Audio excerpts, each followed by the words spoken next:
Estamos en el capítulo 20. En los primeros versículos del 1 al 16 estuvimos viendo la parábola de los viñadores, ¿no? ¿Nos acordamos? Por ahí Jesús cuenta esta parábola, ¿no?, sobre el reino de los cielos y les ilustra a los discípulos, ¿no?, lo que es el reino de los cielos. El reino de los cielos es un reino, como dije, pues podemos decir antitético de lo que es el reino de las naciones, ¿no?, el mundo. El mundo piensa de una manera, pero Dios es muy diferente a lo que el mundo concibe.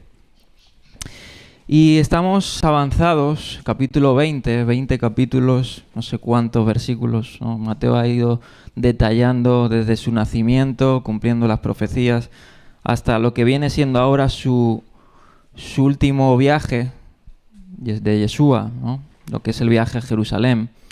Y vimos que esto comenzó desde el capítulo 16. Jesús había operado en Galilea durante toda su vida, 30 años, ¿no? Se asentó en la ciudad de Capernaum con sus discípulos y en Galilea él obró milagros, señales, prodigios, sanó enfermos, ¿no? Hizo algún que otro viaje por allá a la Decápolis y a otros lugares, ¿no? Pero fue ahí en el capítulo 16 que él va al norte, a Cesarea de Filipo, y ahí comienza a lo que es su la última temporada, ¿no?, el último viaje, que es a lo que conoceremos, ¿no?, más adelante cuando va a Jerusalén y a esa semana de la pasión donde era su voluntad, a eso había venido el Hijo del Hombre, a dar su vida en rescate por muchos, y esa era la voluntad de él, ¿no? Y él había descendido allí, no sé si recordamos, y de hecho ahí se recoge, ¿no?, las primeras palabras explícitas de su misión en el capítulo 16. Y justamente es una paradoja porque su misión él la revela después de su glorificación. Recordamos lo que es la transfiguración, ¿no? Él se transfiguró delante de sus discípulos más allegados y vieron quién era realmente el Hijo del Hombre, ¿no?, quién era Yeshua realmente. Y después de eso les dice, bueno, ahora habéis visto quién soy yo, ¿no?, pero vais a ver cuál es mi misión. La misión del Hijo del Hombre es que sea entregado, ¿no?, ante los judíos, ante las autoridades y dé su vida en rescate por muchos y resucita el tercer día, ¿no? Claro, están los discípulos y por ahí saltó Pedro en el capítulo 16, no, Señor, no digas esas cosas, ¿no? Y han habido varias predicciones, ¿no?, y vamos a ver hoy la tercera. Predicciones de su obra principal, ¿no? Sí, entre muchas cosas él había enseñado, ¿no?, Sermón del Monte, él había dado cátedra, él había obrado en milagros, en prodigios, tal como los profetas habían dicho. Él había hecho todas estas cosas, pero su misión más explícita la vamos a volver a repetir ahora en los siguientes versículos, que es su muerte y su resurrección. Esa es la obra principal por la que el Hijo del Hombre había venido. Y vamos a leer. Y es curioso que entre todas estas palabras muchas veces aparece esta misión entre la gloria que muchas veces el hombre quiere hacer. Recordamos que la parábola a los viñadores había sido una parábola a los discípulos para contrarrestar sus propios deseos de fama, de gloria, de vanagloria. Cuando ahí los discípulos empiezan, ¿no?, a discutir quién será el mayor en el reino de los cielos. Y Yeshua les dice, bueno, los últimos serán primeros y los primeros serán los últimos.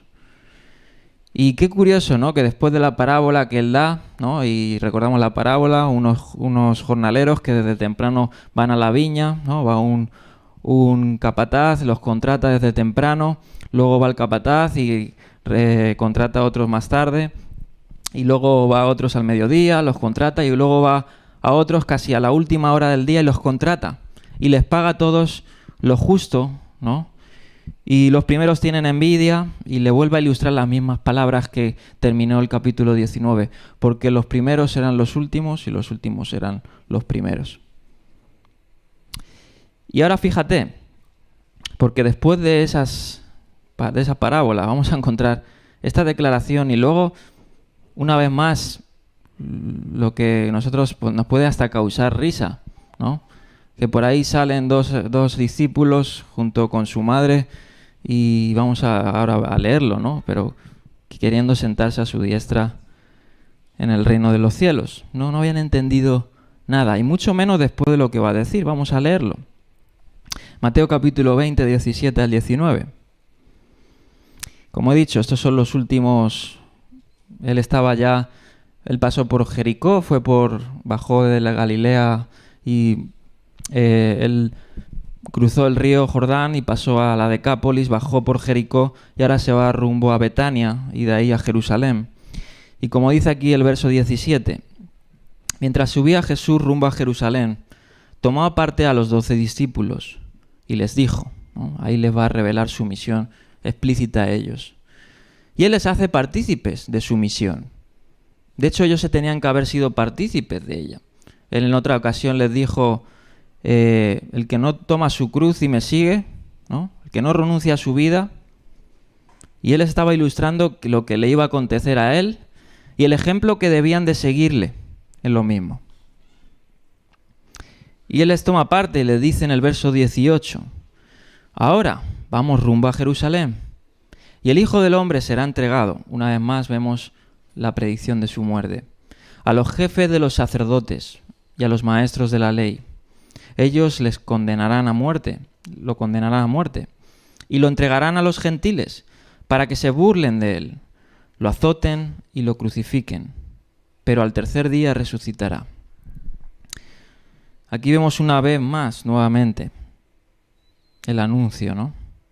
La misión principal que Jesús estaba llevando a cabo y que iba a llevar a cabo. Los toma en privado y les vuelve a decir lo mismo. Le vuelve a decir las mismas palabras, ampliando un poco más lo que iba a ser la pasión, ¿no?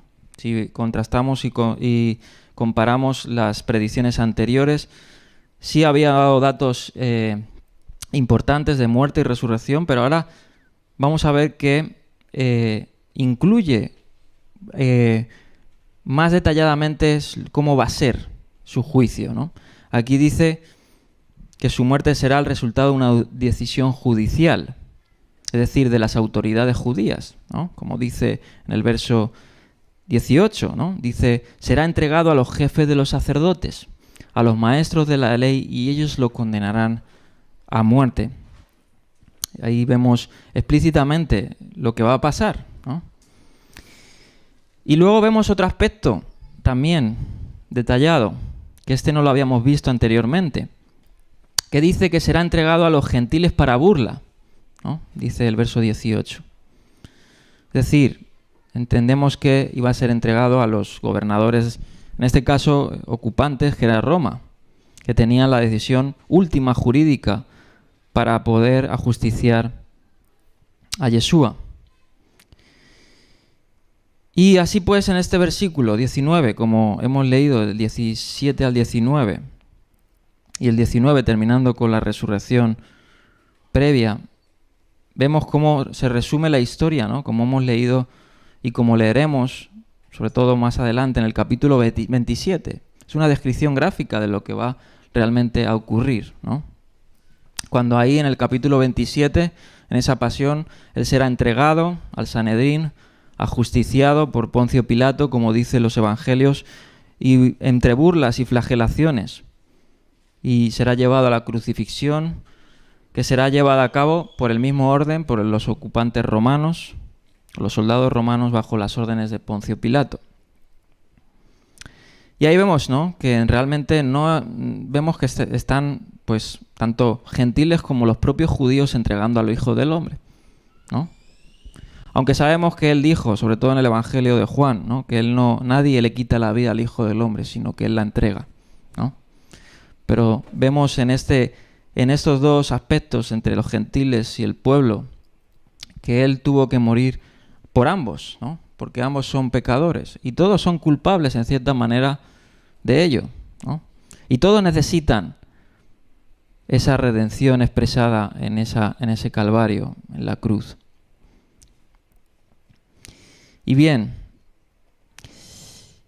y que era necesario sufrir, ¿no? ¿A quién no se le ocurre? Bueno, cuando hablamos de sufrimiento, ¿no? Si nos remontamos al Antiguo Testamento, a todos nos vendrá, pues, a la memoria, sobre todo al profeta Isaías, ¿no? lo que se conoce como el Cántico del Siervo, ¿no? Son varios capítulos en Isaías, el capítulo 50 en adelante, y expresamente el capítulo de Isaías 53, donde se habla del siervo sufriente, ¿no?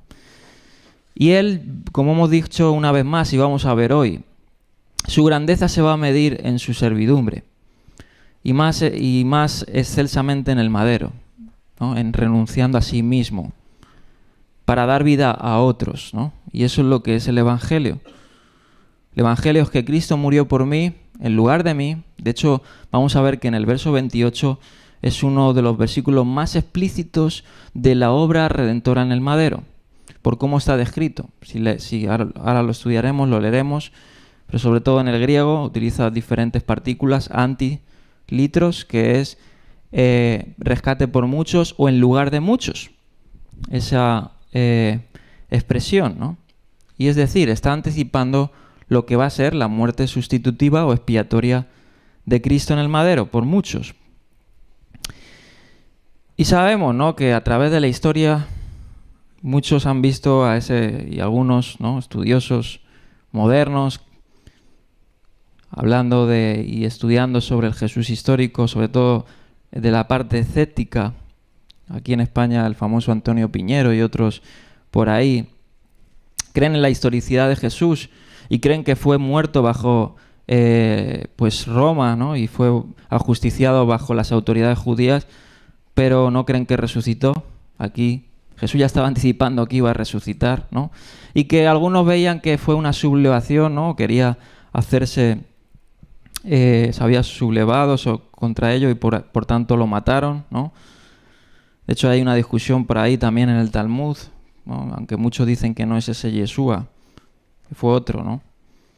Pero igual que le apedrearon o le justiciaron por sublevación, por rebelarse en contra de las autoridades. Pero muchos han visto, ¿no?, los sufrimientos de Cristo de alguna forma, ¿no? Algunos le han descrito a Jesús como un visionario, ¿no?, un hombre sabio, un hombre amoroso, tierno, pacífico, ¿no? Otros, sin embargo, pues que fue crucificado, como he dicho, por accidente, quizás era un vocero más. Pero aquí vemos explícitamente su misión, ¿no? Y su misión no era que era dar palabras, ¿no? No era que fue por accidente, ¿no? La misión del Hijo del Hombre era ya detallada desde el principio, ¿no? Él había venido para librar de su pueblo, ¿no?, los pecados de Israel, para dar su vida y para resucitar, ¿no? Entonces, aunque nos pinten el cuento que nos pinten, los evangelios son más claros que el agua. Es decir, no fueron ningunos errores de cálculo ni accidentes. Jesús en su soberanía, de hecho, creo que es por allá, ¿no?, en Apocalipsis, o el apóstol Pablo dice que el Cordero inmolado desde antes, ¿qué dice?, de la fundación del mundo. Es decir, que Yeshua, ¿no?, Dios mismo tenía puesto ya su plan redentor, su forma en la que iba a liberar al mundo del pecado, iba a ser de esta forma descrita aquí en estos versículos. Y siempre fue su propósito. Siempre. Y lo hemos visto en los evangelios, ¿no? Y de hecho, cuando él fue crucificado, ¿qué dijo en el madero? Consumado es, ¿no? Consumado es. Ese era su propósito principal. Eso era, en palabras del Evangelio de Lucas 2:49, los negocios de mi Padre. Dice, en los negocios de mi Padre me es necesario estar.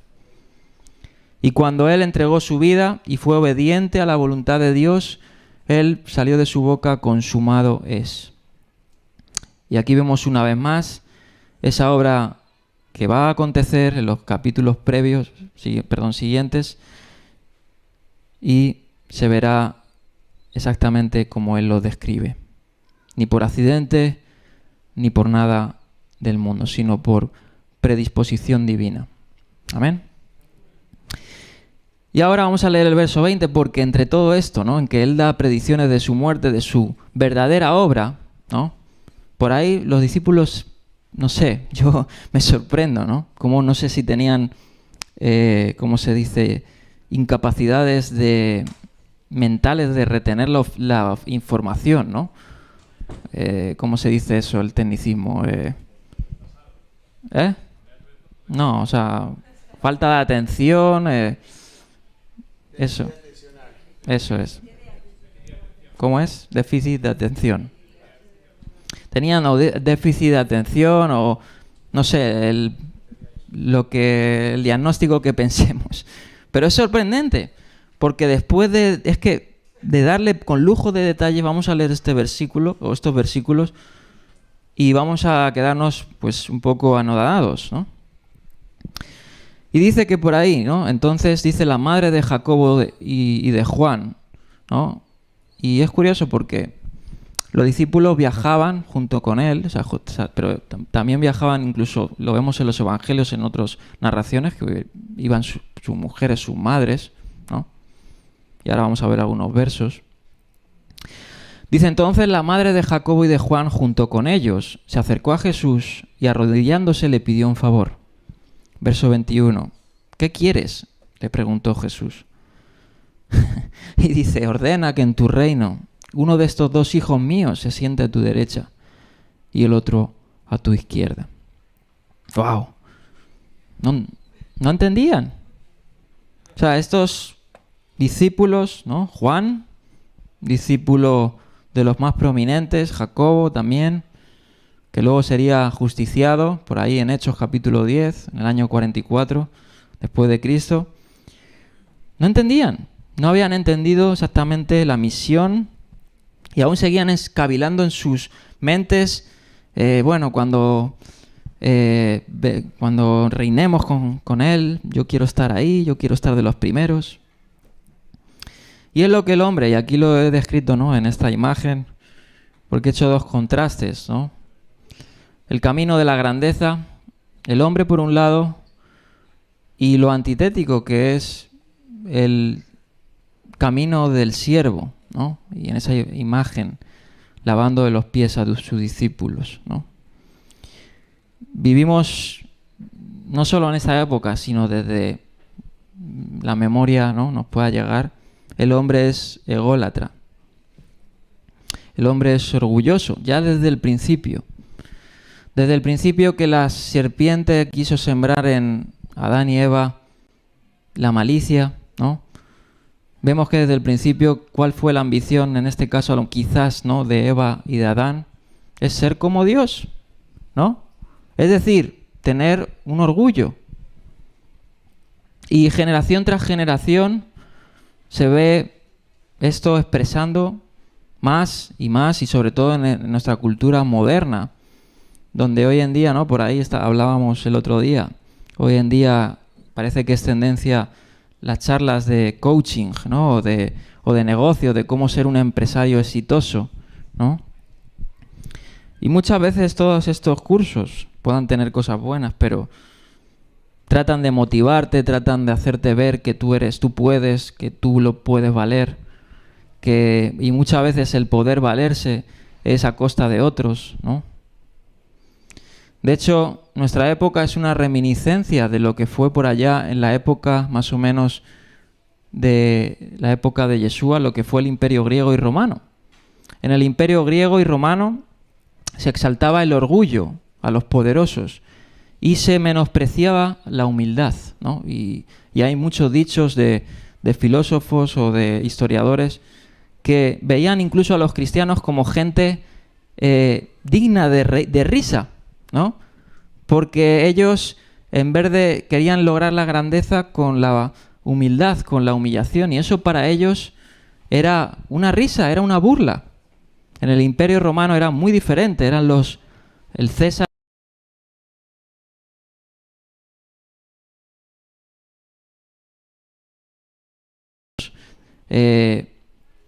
Roma era un imperio muy poderoso que a costa de su apogeo, de su egolatría también, había ascendido, ¿no?, a lo mayor, a lo máximo.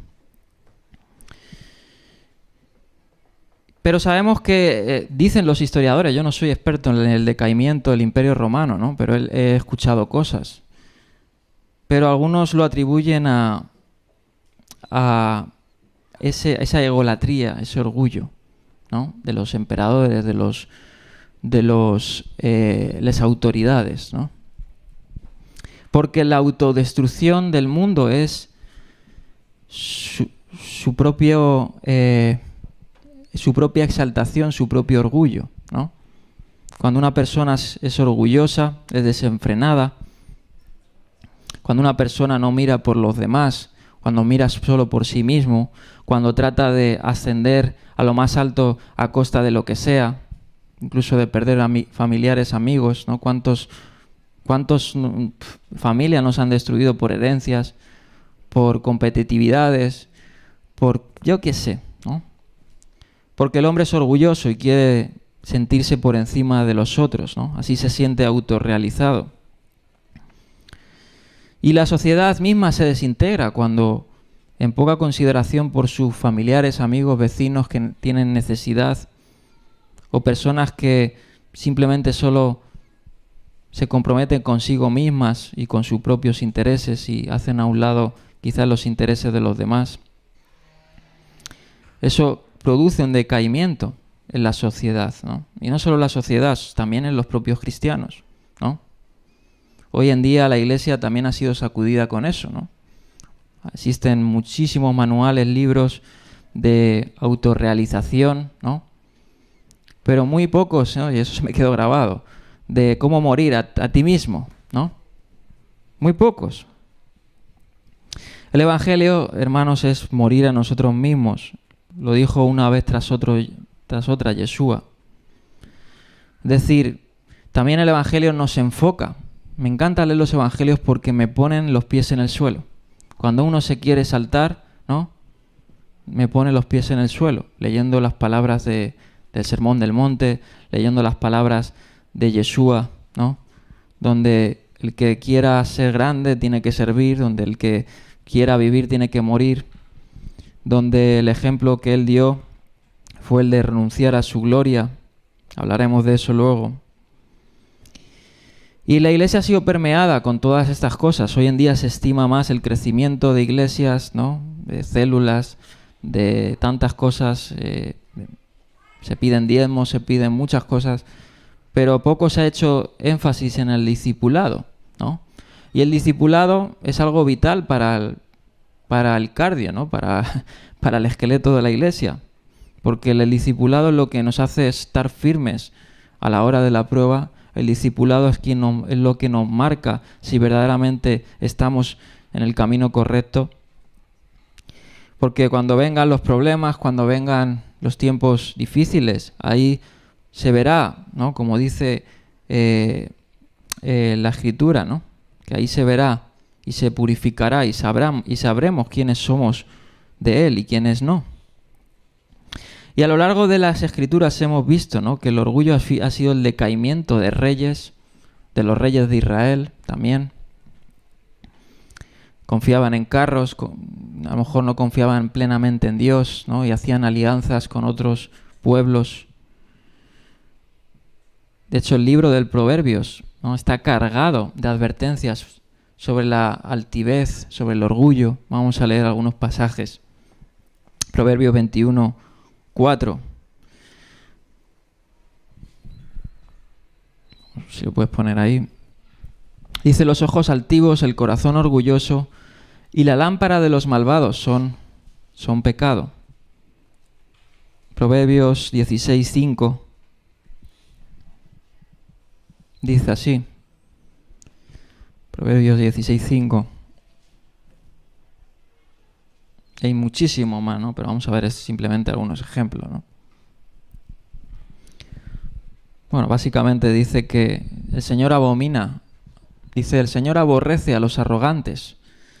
Una cosa es segura, no quedarán impunes. Y hay muchísimos textos, ¿no? La soberbia, la arrogancia es el mal camino. El mismo Juan, el discípulo que ahora mismo quería sentarse, ¿no? A su diestra y utilizó a su madre para ello, para lograr ese fin, dijo que la vanagloria de la vida, luego esto lo aprendió más tarde, ¿no? No proviene del Padre, sino del mundo. El apóstol Pablo a Timoteo le dijo que uno de los rasgos de los falsos maestros es el orgullo.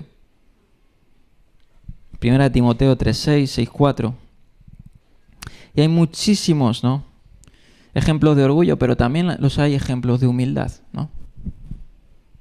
Abraham es uno de ellos, un siervo y amigo especial de Dios, quien no rehusó lo más preciado en humildad, ¿no? Génesis 18, 27. Y él reconoció que era polvo y ceniza. Fue un ejemplo claro de humildad. Lo vemos también en su hijo también, que estuvo dispuesto también a morir como sacrificio, ¿no?, en el capítulo 22 de Génesis. Él mismo dijo más adelante en el capítulo 32:10, Jacob dijo, el hijo de Isaac, dice: menor soy que todas las misericordias y que toda la verdad que has usado para con tu siervo. Y hay muchísimos ejemplos, ¿no?, de humildad, pero también de vanagloria. Pero si vemos y nos observamos uno a uno los ejemplos de humildad, es que muchos de ellos se caracterizaron de darle la gloria a Dios, ¿no?, y de reconocer que sin Dios uno no es nada, ¿no? Se negaron a buscar su protagonismo personal y buscar la gloria de Dios, ¿no? Yo creo que ese es el principio principal del creyente nacido de nuevo. Como dice el Salmo, no a nosotros, ¿no?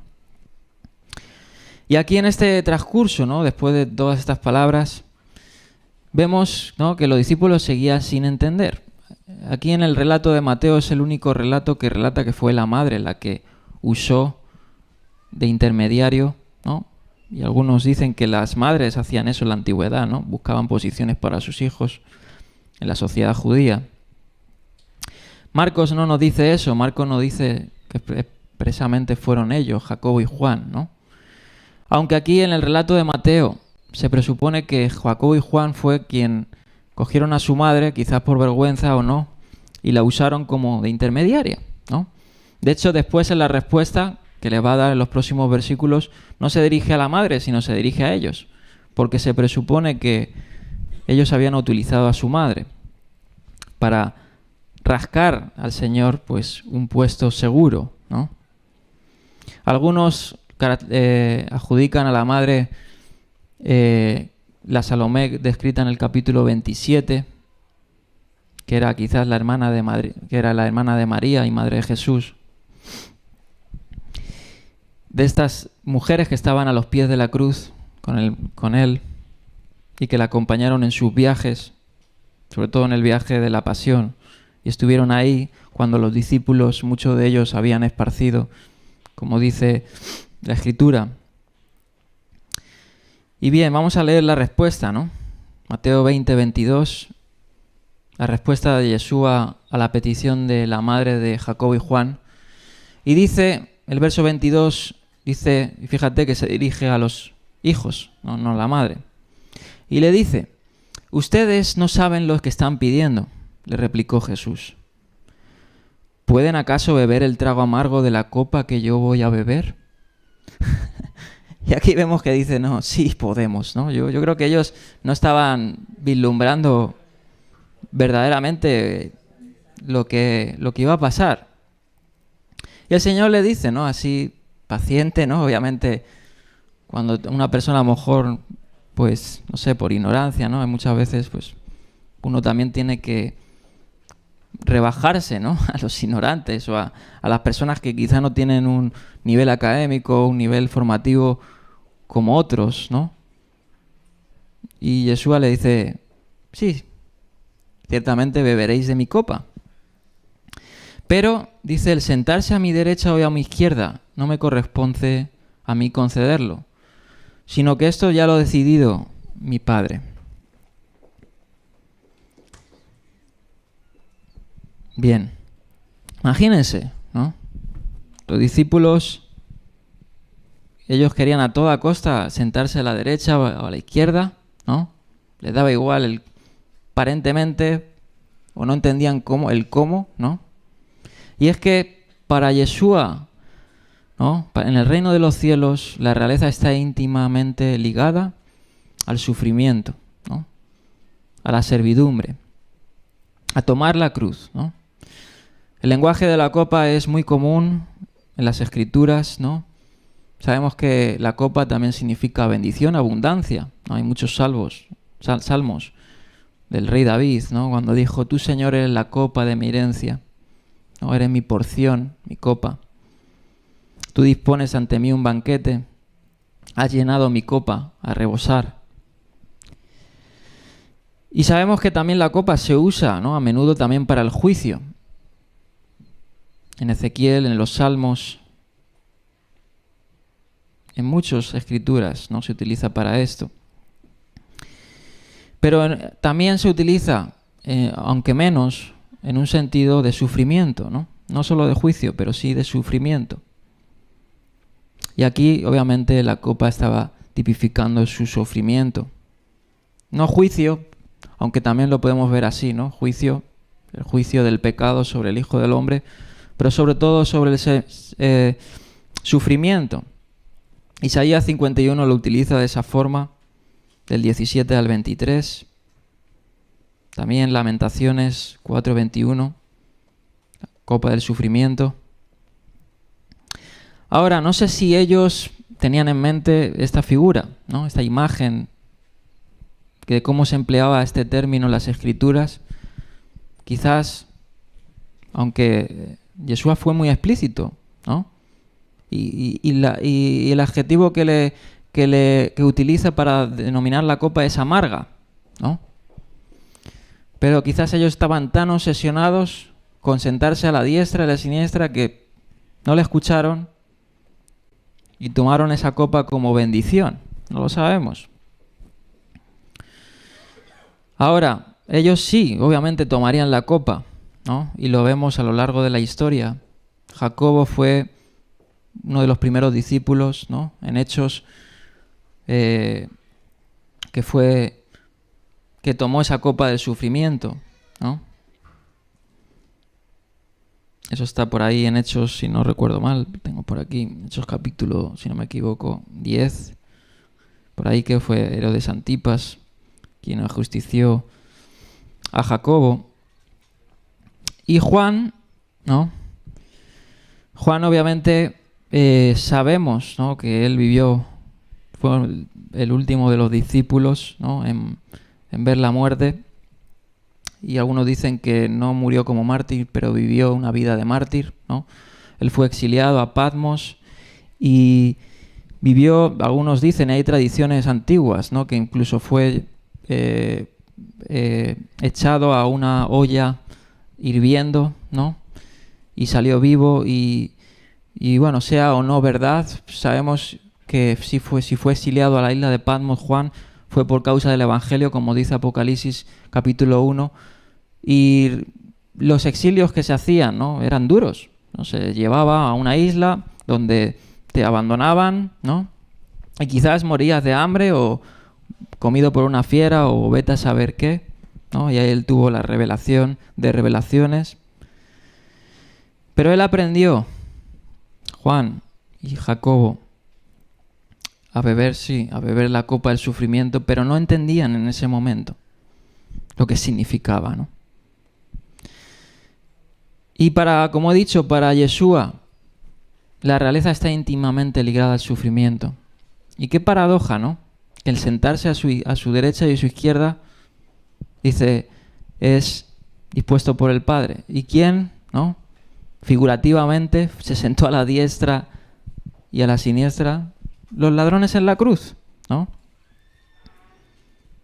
Cuando Jesús fue entronizado en la cruz, porque muchos, ¿no?, lo ven así, ahí fue la victoria del Hijo de Dios en el madero, en el sufrimiento. Y Mateo además lo hace muy explícito. Las palabras son las mismas en Mateo 27 a 38, que había uno a su derecha y otro a su izquierda, ¿no? Me gustó esta frase. Cuando Jesús fuera entronizado como rey de Israel, que tenía en el madero, ¿no?, el rey de los judíos, habría uno a su derecha y otro a su izquierda. Pero lo que compartiría no sería la gloria que ellos querían, ¿no?, y el poder, sino la vergüenza y la muerte, ¿no? En el reino de los cielos, si quieres ser grande, tienes que rebajarte. tienes que sufrir, tienes que servir. Y vamos a seguir hablando de eso. Verso 24. Cuando lo oyeron los otros 10, se indignaron. Me imagino la situación, ¿no? Porque dirían, estos se nos han anticipado, ¿no? ¿Cómo no se nos había ocurrido a nosotros, ¿no? El pedirle esto al maestro. Y se indignaron contra ellos, contra Jacobo y Juan. Dice que Jesús los llamó y les dijo, como ustedes saben, y aquí les cambia otra vez, como digo, les cambia sus paradigmas. Como ustedes saben, los gobernantes de las naciones oprimen a los súbditos y los altos oficiales abusan de su autoridad. Pero entre ustedes no debe ser así, ¿no? En pocas palabras está diciendo, yo no he venido como el mundo, ¿no? A usurpar los tronos, los poderes, a subyugar a las naciones, a la fuerza, al dominio. Mi misión ahora mismo no es esa. Mi misión es ir al trono de la cruz para lograr la salvación universal de todos los que vienen a mí. Y les pone ese ejemplo de los gobernantes del mundo. Entre ustedes no debe ser así. Al contrario, y aquí les cambia, ¿no? El que quiera hacerse grande, ¿no? Deberá ser su servidor. Y el que quiera ser el primero, deberá ser el esclavo de los demás. Verso 28. Así, explícito, como el Hijo del Hombre no vino para que le sirvan, sino para servir y para dar su vida en rescate por muchos. Amén. Los discípulos estaban ahí luchando entre ellos. Pero ¿cómo os habéis anticipado? ¿Qué pasa aquí, no? Y es que muchas veces esto nos pueda nosotros contaminar a los creyentes, ¿no? La ambición personal. No sé si alguno se ha detenido en algunas cartas, las de Pablo, ¿no? Pero en este caso, la tercera carta de Juan era uno de estos que quería enaltecerse sobre los demás. Quería tener una posición primera sobre los demás. Y luego él tuvo que reprimir a un obispo que se estaba pasando un poco de vanaglorioso, ¿no? Tercera de Juan 9 y 10, versos 9 y 10. Y ahí escribe algunas líneas a la iglesia. Dice, pero les escribí algunas líneas a la iglesia. Era la iglesia de este Diótrefes, a quien le encanta ser el primero entre ellos, mas no nos acepta. Por eso si voy no dejaré de reprocharles su comportamiento, ya que con palabras malintencionadas habla contra nosotros solo por hablar. Como si fuera poco, ni siquiera recibe a los hermanos, y a quienes quieren hacerlo no los deja y los expulsa de la iglesia. Este era un obispo o una persona prominente, algunos dicen obispo, otros una persona ambiciosa y que estaba, un diácono de la iglesia, ¿no? Pero es el ejemplo de una persona que era vanagloriosa, que quería recibirse toda la gloria, y si venía otra persona en la que los ojos de los demás pudieran centrarse en ellos, no los quería. Quería que todos le miraran a él, ¿no? Y esto ha hecho mucho daño, ¿no? Y nos hace daño muchas veces, porque nos pasa a todos que muchas veces queremos sobresalir sobre los demás, ¿no? Los debates, en las discusiones, ¿no? En los ministerios, en quién canta mejor, quién canta peor, o vete a saber, ¿no? Eso es lo que el ADN humano, carnal, conlleva. Y los discípulos estaban concibiendo el reino de Dios con la óptica humana de las naciones. Las naciones se señorean a la fuerza. Los que llegan a las posiciones preeminentes son los más capacitados, los más favorecidos, ¿no? Por otros. Los pobres, los que no han tenido oportunidad, son silenciados y hasta tenidos como nada, sin derechos. Los verbos que utiliza aquí Mateo son muy, muy enfáticos. Pedro los utiliza luego más adelante, en 1 de Pedro 5:3. Vamos a leer ese verso.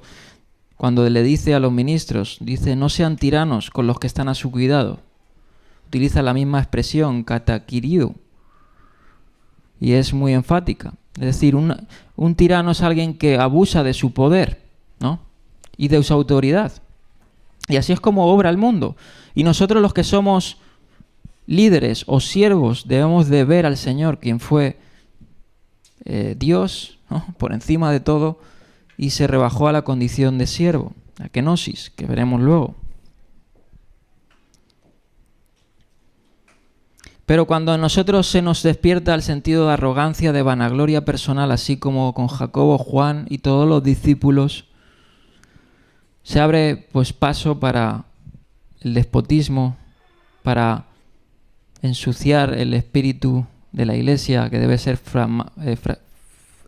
fraguada en el amor, ¿no?, en la disposición a servir, en la disposición a entregarse unos por otros.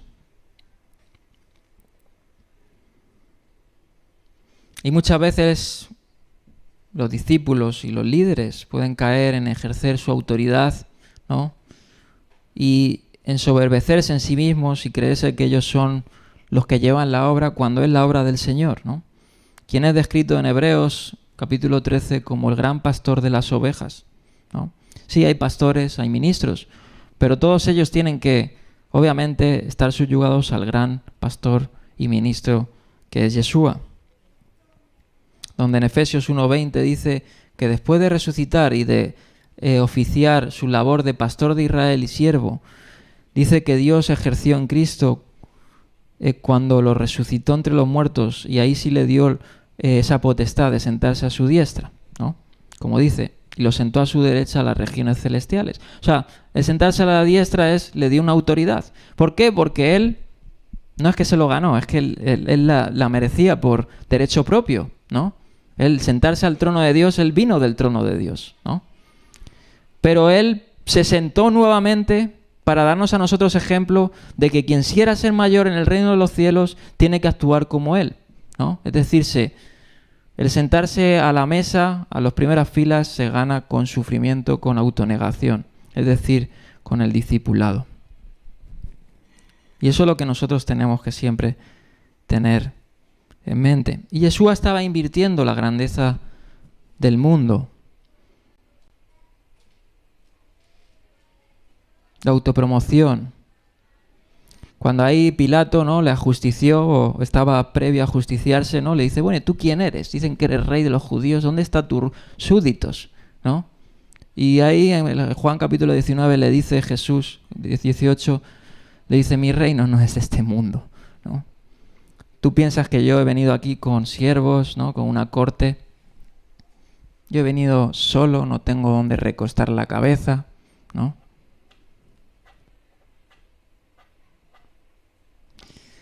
Era totalmente diferente a la grandeza del mundo.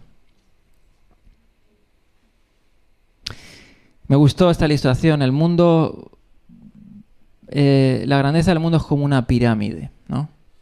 Pero la grandeza del reino de los cielos es una pirámide invertida, ¿no? Y ahora he puesto aquí un gráfico.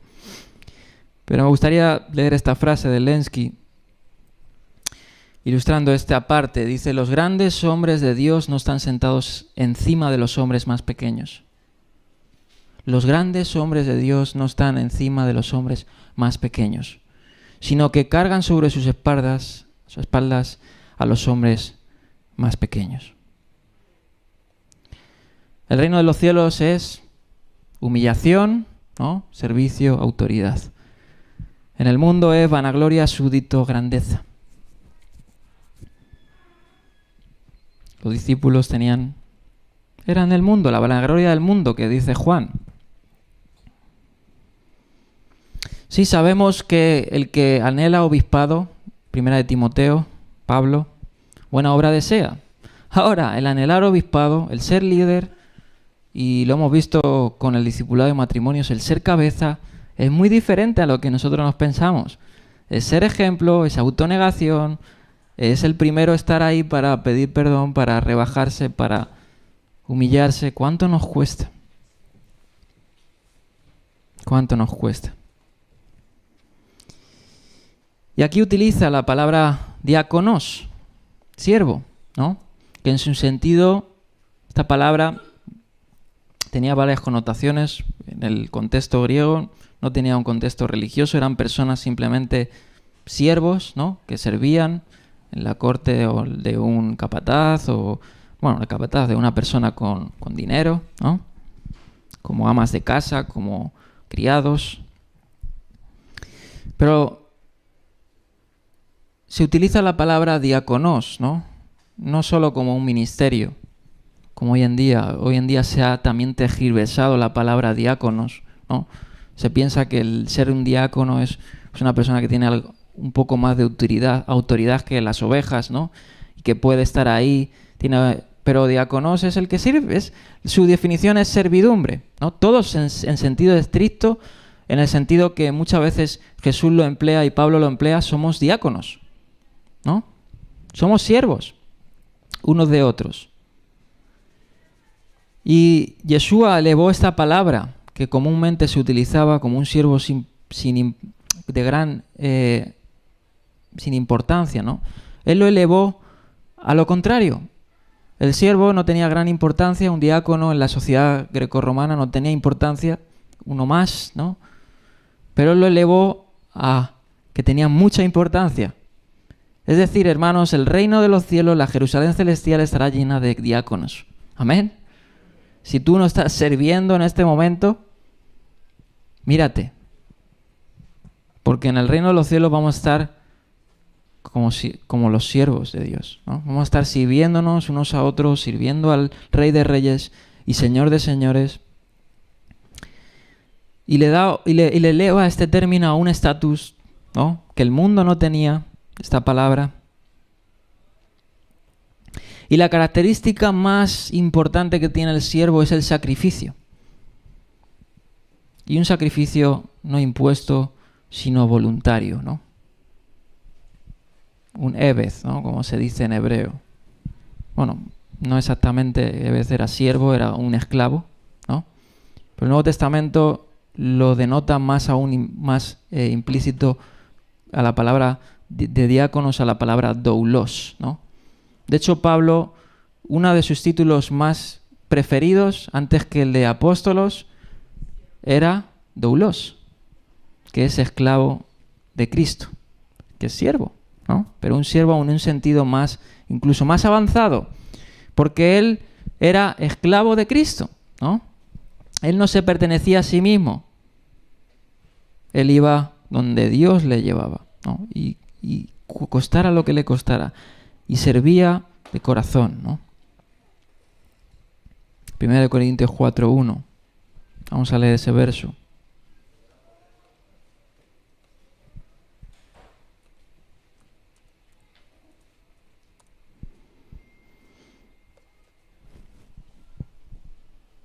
Dice que todos nos consideren servidores de Cristo, ¿no? Y eso era, por decir así, no sé si algunos han visto, normalmente las empresas se tiene su ¿cómo se dice? Su chapita, ¿no? El CEO, no sé qué, ¿no? El tal. El apóstol tenía esto en la frente, que era doulos, ¿no? Que era siervo.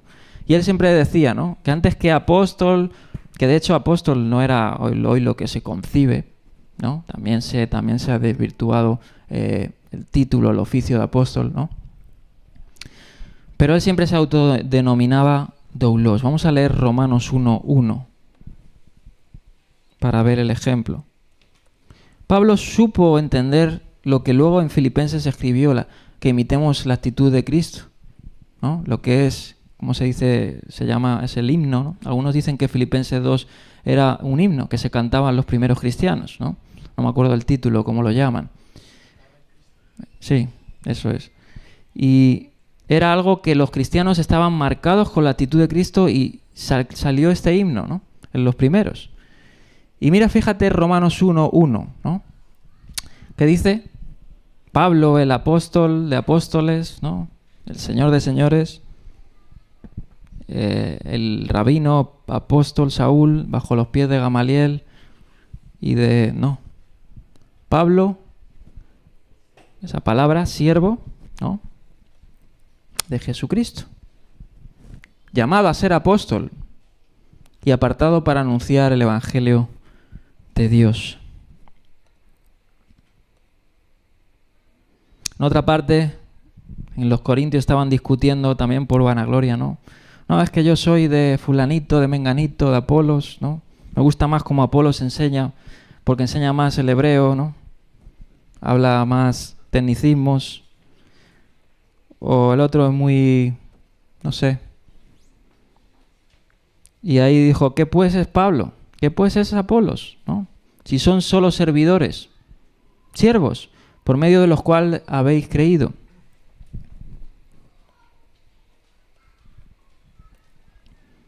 Me gustó esta frase de William Law, un misionero, evangelista, que dice sobre el siervo, la humildad.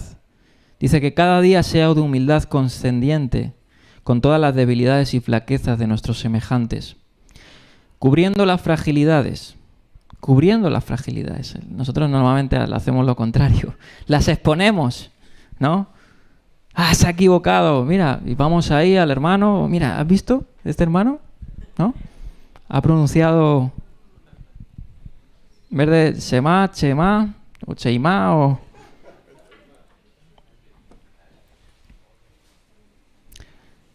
Amando las excelencias, animando las virtudes. ¡Wow!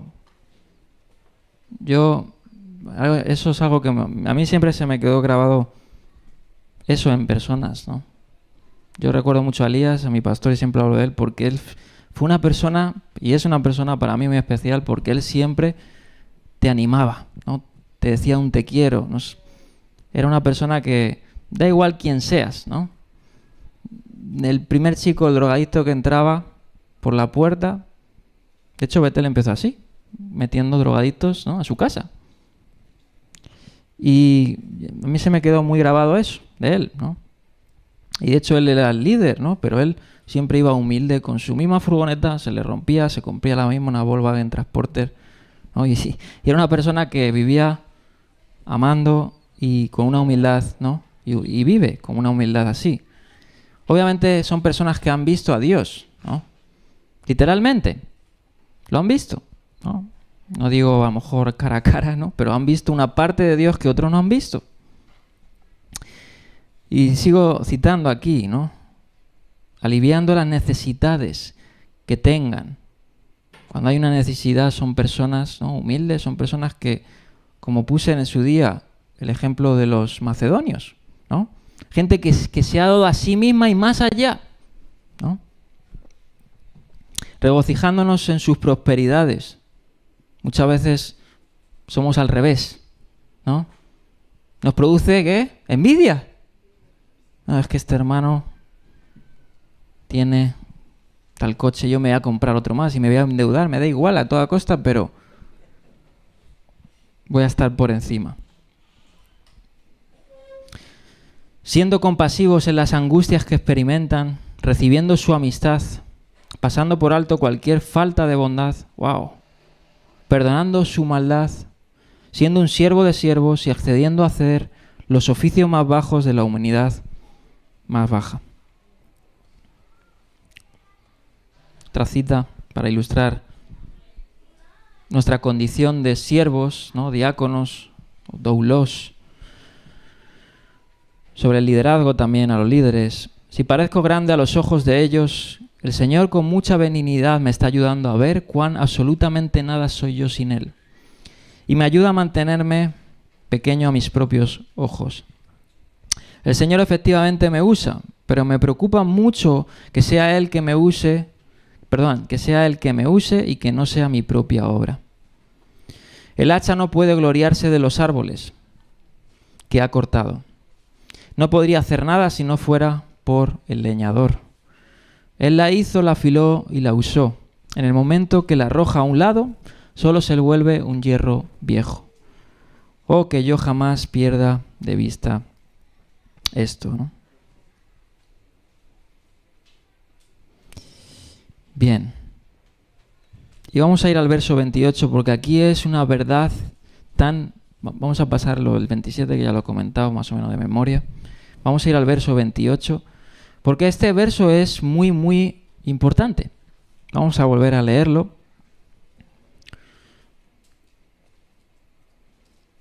Verso 28. Así como el Hijo del Hombre no vino para que le sirvan, sino para servir y para dar su vida en rescate por muchos. Bien. Es decir, Yeshua estaba anticipando su misión, ¿no? La del siervo sufriente, ¿no? Y él estaba diciéndoles que él era el modelo, ¿no? De hecho, ¿quién fue el que escribió? El que quiera permanecer en él, que ande como él, ¿qué? Anduvo. ¿Quién fue? ¿Quién escribió esas palabras? El apóstol Juan. El apóstol Juan fue el que dijo: mamá, dile que me quiero sentar a su diestra, ¿no? Ejemplos he dado, ¿no?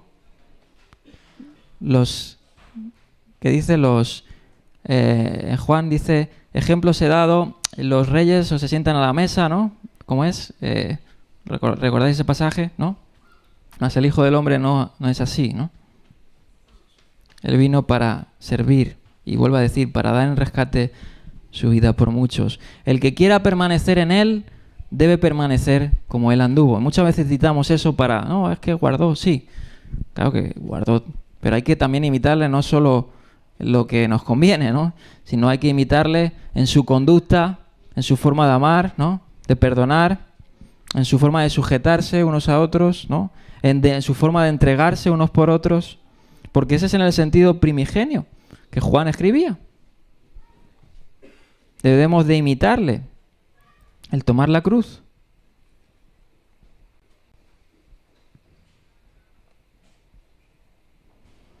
Y aquí vamos a entrar a lo que quería hacer un índice. Pero bueno, antes de hacer eso, quisiera analizar un poquito el verso 28. Porque es muy curioso y, como he dicho, es lo que luego Pablo en Romanos capítulo 1, 2 y 3 va a estar detallando más aún, ¿no? Con la revelación del Espíritu, del sacrificio expiatorio de Cristo, ¿no? La justificación por la fe, la muerte sustitutiva. Y sabemos que Jesús, ¿no? Es Dios. Filipenses 2, vamos a leer, versos 6 al 9.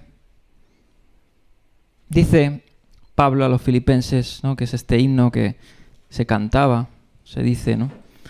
Quien siendo por naturaleza, no, dice, hayan sentir el mismo sentir que hubo en Cristo Jesús, ¿no? Quien siendo por naturaleza Dios, no consideró al ser igual a Dios como algo al que aferrarse.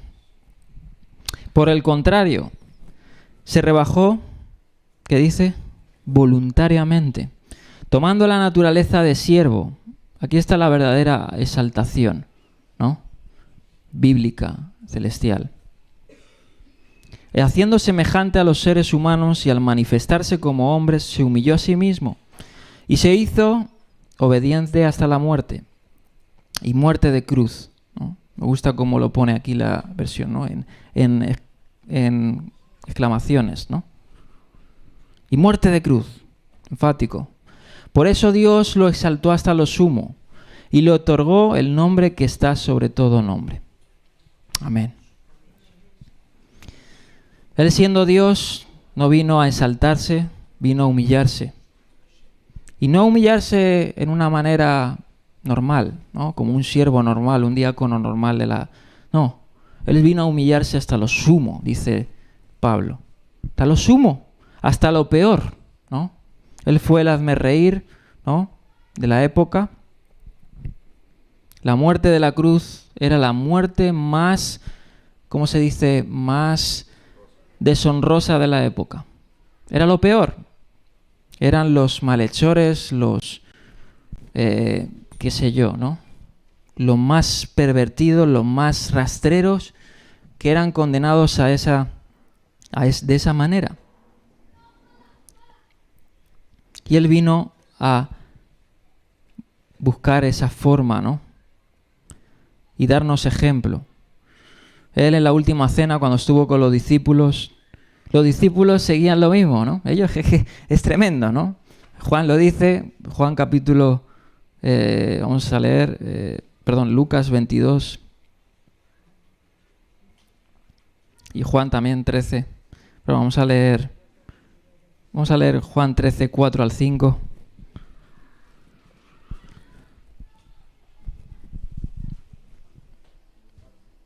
Juan 13, 4 y 5.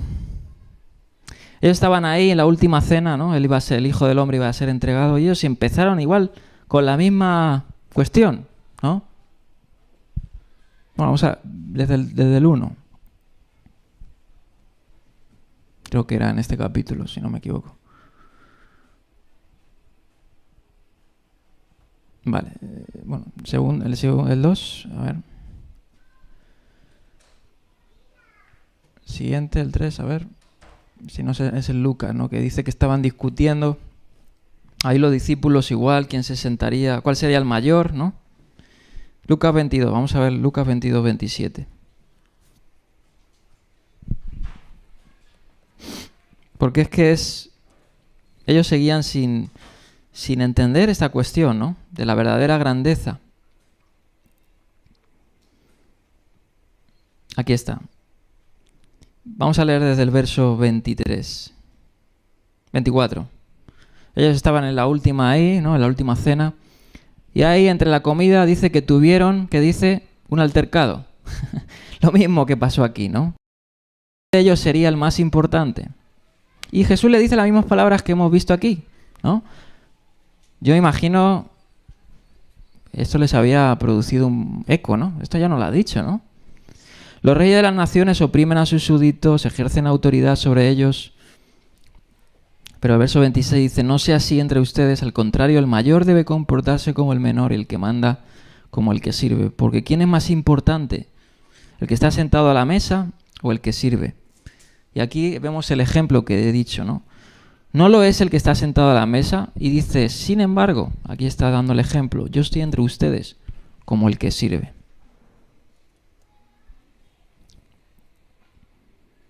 El Señor no solo simplemente dio su vida como un rescate por nosotros, sino también nos dio su vida como un ejemplo para nosotros de lo que es ser grande en el reino de los cielos, es decir, tomar la cruz. El Señor no murió solamente para darnos rescate, repito, salvación, sino murió también para darnos ejemplo de cómo ser grandes nosotros en el reino de Dios. Y cómo ser un ejemplo.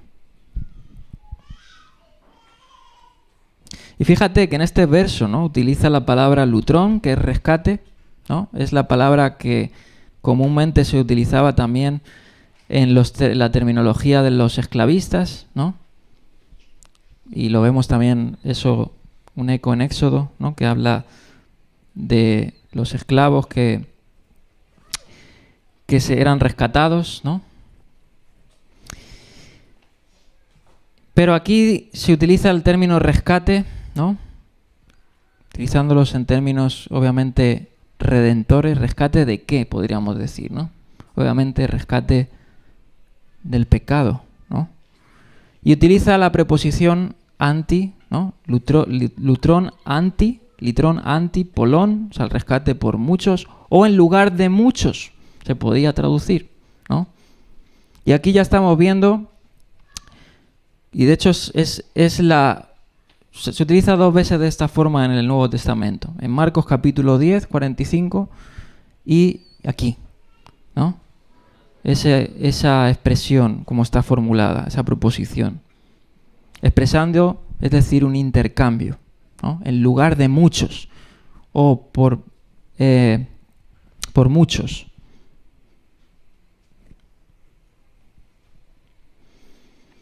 Sabemos que nosotros merecíamos ese lugar, ¿no? Es el Evangelio, ¿no? La muerte sustitutiva, ¿no? La ira de Dios debía ser puesta sobre nosotros, ¿no? Dios es santo, ¿no? 3 veces santo. Dice la Escritura que la ira de Dios, Romanos capítulo 1, si no me equivoco, se revela contra toda injusticia, ¿no? Es decir, que nosotros que éramos injustos, que éramos pecadores, la ira de Dios estaba sobre nosotros, ¿no? En la boca del salmista, Dios está irado con el impío, constantemente, ¿no? Nosotros somos como los impíos, estábamos rebelados contra Dios y no podríamos acercarnos a Dios a menos que Él se acercara a nosotros y muriera por nosotros tomando nuestro lugar. Y aquí en esta palabra, en rescate en lugar de muchos, nos hace ver que Dios ha cargado sobre sí mismo la ira divina de Dios, ¿no?, que nos pertenecía. Y cubrió sobre nosotros el pecado de muchos, ¿no? Curioso que utilice la palabra polón, ¿no? Muchos, y no todos. Aunque sabemos que ese muchos está abierto a todos, pero sabemos que todos no son todos. No existe una salvación universal si no se acepta a Cristo, ¿no? Él es el camino, la verdad y la vida. Ojalá fueran todos, ¿no? De tal manera amó Dios al mundo. Sí, su sacrificio está puesto para todos, pero solo esos muchos que se acercan a Él con fe en ese sacrificio perfecto van a hallar el fin del rescate, del lutrón, ¿no? Litrón. Isaías capítulo 53, 4 al 5. Ciertamente Él llevó nuestras enfermedades, sufrió nuestros dolores, le tuvimos por azotado, por herido, ¿qué dice? ¿Qué dice ahí? Herido de Dios y abatido. Mas Él herido fue por nuestras rebeliones. Eso es lo que estoy hablando. Él fue herido, ¿por qué? Por nuestras rebeliones. Molido por nuestros pecados. Eso es el sacrificio sustitutivo, ¿no? El castigo de nuestra paz, ¿qué dice? Fue puesto sobre Él y por su llaga fuimos curados. ¡Wow! Amén. Debemos de seguir ese modelo. Y vamos a terminar con ese modelo. Y lo he titulado El anodamiento del Hijo de Dios, ¿no? Porque es la palabra que utiliza Pablo en Filipenses, ¿no? Palabra kenosis. Esa palabra indica reducirse, rebajarse, vaciarse, ¿no? Dios tuvo que vaciarse de su propia gloria, ¿no? Él tuvo que rebajarse hasta lo sumo. Él tuvo que vaciarse a sí mismo y vamos a ver de qué forma lo hizo. Y cerramos con esto. Un aspecto necesario en la obra redentora de Cristo está relacionado con el estado de humillación del Verbo de Dios que la hace posible. Esencialmente ese estado comprende vaciamiento o la anodación del Hijo de Dios hizo de sí mismo para tomar la forma de siervo, que se expresa en los pasos de su descenso desde la gloria, es decir, desde los cielos, ¿no? El segundo Adán, que es celestial, hasta la cruz, que le permite gustar la muerte, como dice Hebreos 2:9, por todos.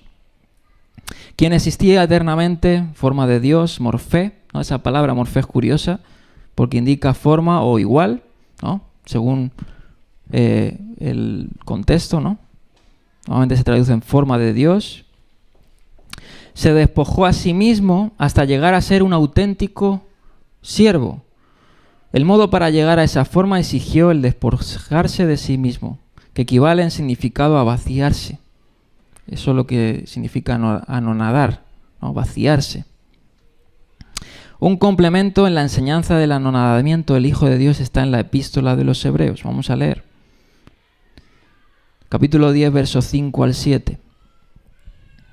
Bueno, es todo el capítulo, ¿no? Pero dice, por eso al entrar al mundo, dice, ¿no? Es decir, de llegar a los cielos y vaciarse y entrar al mundo, ¿no? Encarnarse, Cristo dijo, a ti no te complacen sacrificios ni ofrendas, ¿no? Esto es como una paradoja. Cristo dijo al Padre, ¿no? Nos lo dijo para hacernos ver cuál es la voluntad de Dios, ¿no? Dios no está maravillado en sacrificios, en ofrendas. Dice, en su lugar me preparaste un cuerpo, ¿no? No te agradaron ni holocaustos ni sacrificios por el pecado. Por eso dije, aquí me tienes, ¿no? Y es curioso, todo esto está cargado de antecedentes de los cánticos del siervo de Isaías 50 al 60. Y del Salmo 40 también. Como dice el libro de mí, he venido, Dios, a hacer tu voluntad. El escritor transcribe casi literalmente del Salmo 40, 6 al 7, el escritor de Hebreos. Según la Septuaginta hay un cambio, pero también nos hace maravillarnos en ese cambio, ¿no? En el texto masorético dice, me preparaste cuerpo. En la Septuaginta dice, has abierto mis oídos, ¿no? Y eso también nos hace ver una cosa. Nos hace ver que esa expresión, has abierto mis oídos, es que Dios se presentó en una obediencia incondicional a la voluntad del siervo y a la voluntad de Dios, ¿no? Él siguió al Señor hasta la muerte y muerte de cruz, ¿no? Escuchó la voz de Dios y la obedeció. Simbólicamente, Jesucristo se sometió a tomar la forma de siervo para hacer la voluntad de Dios en el plan de redención. Y así se comprende mejor las palabras del cántico del siervo. Vamos a leer Isaías 50. Y fíjate cómo empieza, ¿no? Por eso he dicho, el Salmo 40, en la Septuaginta dice, has abierto mis oídos. Y aquí Isaías 50, que dice, y hablando del cántico del siervo, es decir, de lo que expresa el siervo. Algunos dicen que era Israel, ¿no? Pero sabemos que el verdadero Israel, ¿no? Quien cumple las promesas de Dios es Yeshua, ¿no? Es el siervo de siervos.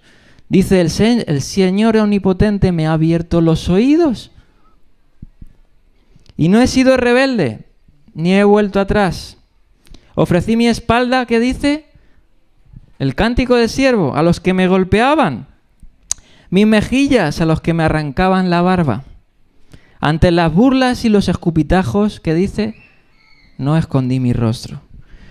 Por cuanto el Señor omnipotente me ayuda, no seré humillado.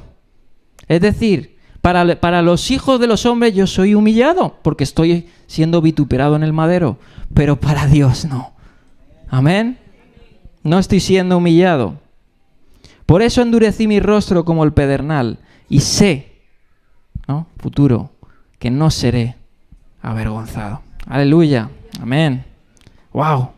Yo cuando leí esto me puso los pelos de punta, ¿no? Pues el Señor enfáticamente vaciándose a sí mismo, ¿no? De su trono, viniendo por nosotros, ¿no? Y cumpliendo lo que nosotros no pudimos hacer, ¿no? Y en ese vaciamiento el Señor, me gustó esta ilustración, ¿no? Se despojó de su gloria. Es decir, de su divinidad, no totalmente. Sabemos que Él seguía siendo Dios, Él calmó la tempestad, ¿no? ¿Quién es este que aun los vientos y los mares le obedecen? ¿No? Tenía la potestad sobre los espíritus, echando a los endemoniados de Gadara, los espíritus, la legión. Él tenía potestad sobre las enfermedades, sanando a los enfermos y liberando a los cautivos del pecado, teniendo la autoridad sobre los perdón de los pecados. Él era Dios, pero Él se vació de sí mismo de alguna forma, ¿no? Para lograr la redención. Él, vamos a ver algunos ejemplos de ese vaciamiento. Primero se despojó de su gloria, ¿no? De hecho, en el nacimiento lo vimos claramente. Él nació en un pesebre, ¿no? El rey de reyes, el rey de Babilonia no nació en un pesebre, ¿no? El rey de Tiro, de Sidón o de Egipto no nació en un pesebre, nacieron en palacio. El rey de reyes nació en un pesebre, ¿no? Él renunció a su propia gloria. No solo eso, Él se despojó de sus riquezas. Segunda de Corintios 8:9, ¿no? Que siendo rico se hizo pobre. Y no rico como hoy en día no pensamos que es la riqueza, ¿no? Él tenía toda la riqueza. La fuente de la riqueza era Él. Y Él se vació de eso. También Él renunció a su propia vida, a lo más sagrado.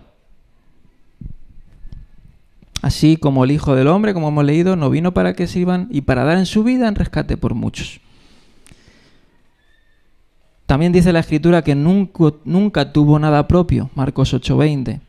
Y podría decirse que descendió aún más allá del límite de no tener nada, ya que asumió solidariamente la deuda infinita del pecado del mundo, como hemos leído, haciéndose deudor sustituto.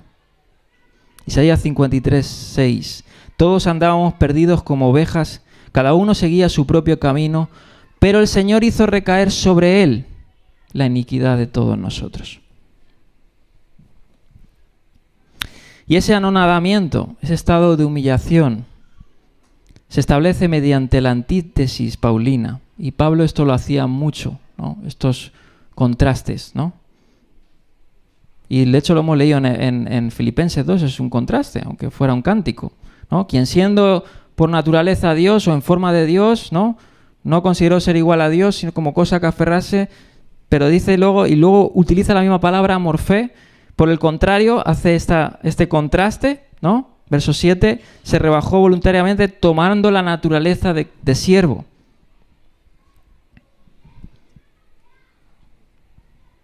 Es decir, hace un contraste en que Él es Dios y Señor y siervo. Y el ser siervo no implica llegar a un estado social de esclavitud simplemente, sino el de entrega voluntaria a la obediencia del plan redentor de Dios en su condición. Fíjate este contraste que vemos con el mundo. Me gustó esto, ¿no? Ya vamos a cerrar. Satanás, que quiso, dice la Escritura, aunque, bueno, no vamos a entrar en eso, ¿no? Pero Isaías 14.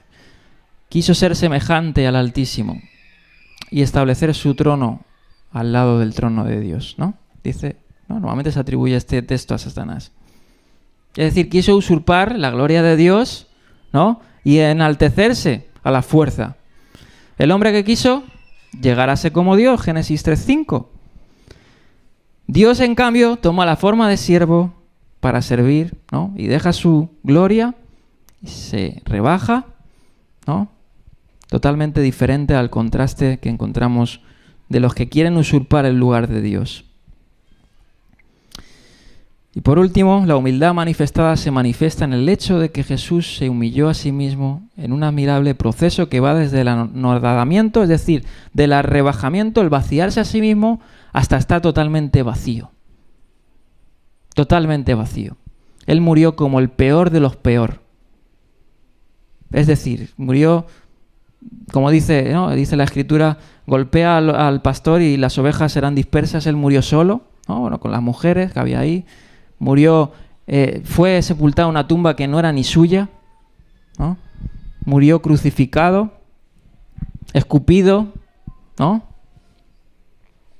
El Señor se bajó a sí mismo en el camino de la humillación suprema, siendo realmente manso y humilde hasta el extremo de hacerse obediente hasta la muerte. Oh Señor, que podamos seguir ese ejemplo, ¿no?